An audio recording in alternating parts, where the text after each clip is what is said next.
Wendy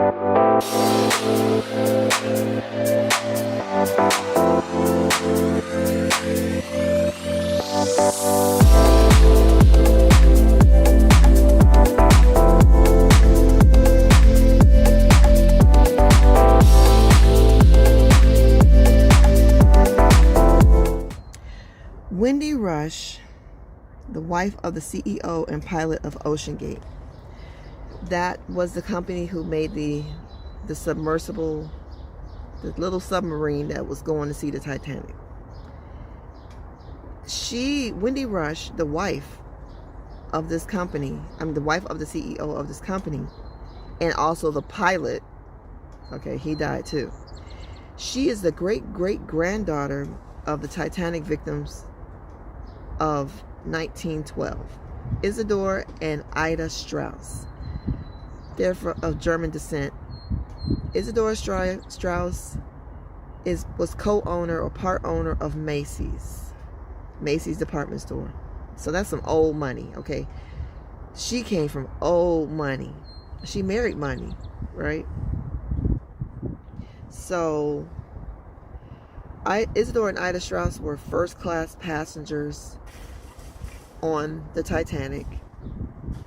Their funeral was held at Carnegie Hall, and it was packed out. Now, I just want to tell you a little something about generational curses.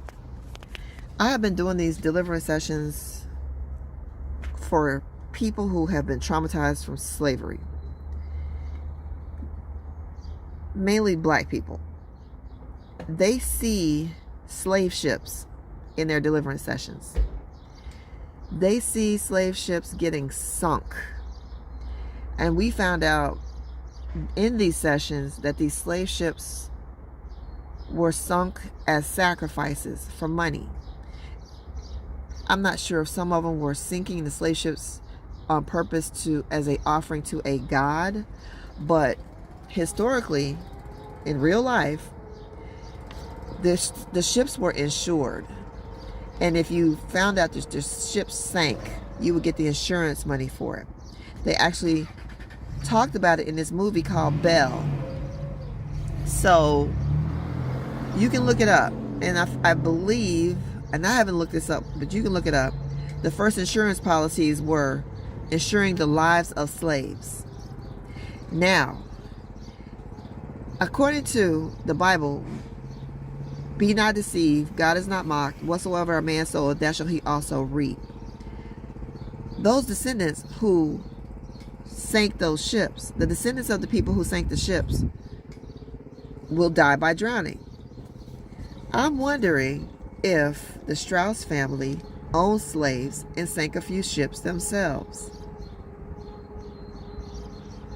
Looks like it to me, because Wendy Rush,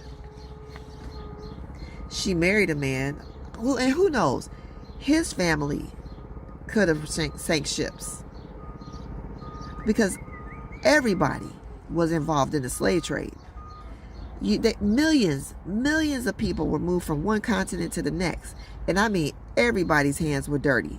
Everybody was making money off the slave trade, okay? It wasn't just one country. It wasn't just one type of people.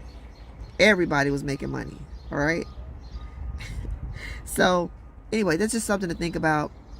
If you had an ancestry where somebody's drowned, if you have a family where people have drowned, they've either made sacrifices to the water, for money.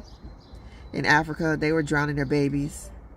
There are people who drown their babies so that they could be free, because they were making a sacrifice to the water gods so that they wouldn't go into slavery.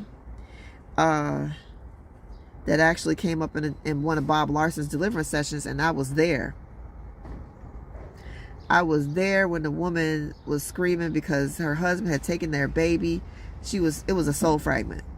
The husband had taken the baby and sacrificed the baby so that they could be free. So, anyway, God said, take dominion over the fish of the sea, the fowl of the air, everything that creeps in the earth, land, sea, and air. You got to take dominion over all of that.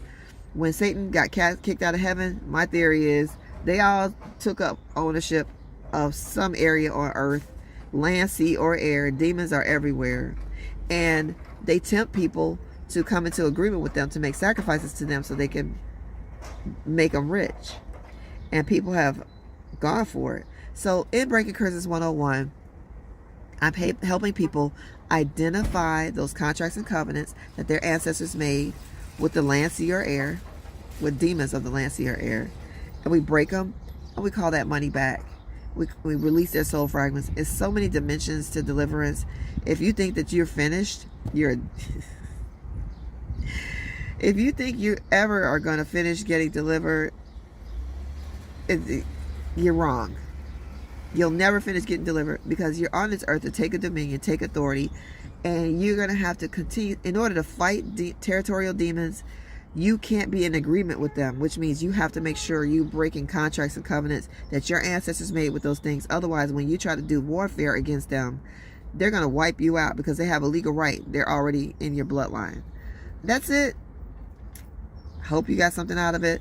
Please put comments in your, please comment below so I can read your comments about this. I want to know what you think about this, what your thoughts are about generational curses of drowning and things like that. Ciao. Start your deliverance journey today with the Breaking Curses 101 School of Deliverance. You can get delivered in the privacy of your own home. We've served over 6,000 people since 2016. So check out my link in the description below to take my free course to get started.